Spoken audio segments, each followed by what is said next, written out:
Welcome to Divine Timing Meditations. This is a verse from the Tao Te Ching. Please refer to the description box below to learn more about the Tao Te Ching and how to incorporate it into your daily life. The relaxing music here will continue for a few minutes after the verse is read aloud.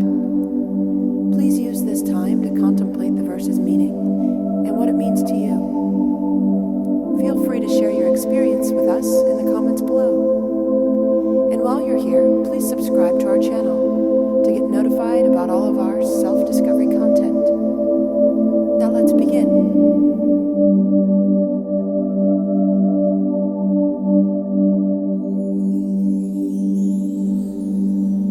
Verse 31 of 81, Tao Te Ching.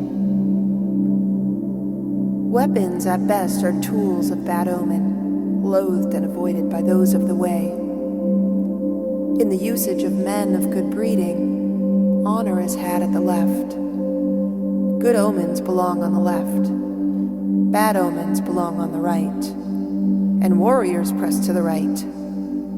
When the general stands at the right, his lieutenant is placed at the left. So the usage of men of great power follows that of the funeral rite. Weapons are tools of bad omen, by gentlemen not to be used. But when it cannot be avoided, they can use them with calm and restraint. Even in victory's hour, these tools are unlovely to see. For those who admire them truly are men who in murder delight. As for those who delight to do murder, it is certainly they can never get from the world what they sought when ambition urged them to power and rule. A multitude slain, and their death is a matter of grief and for tears. The victory after a conflict is a theme for a funeral rite.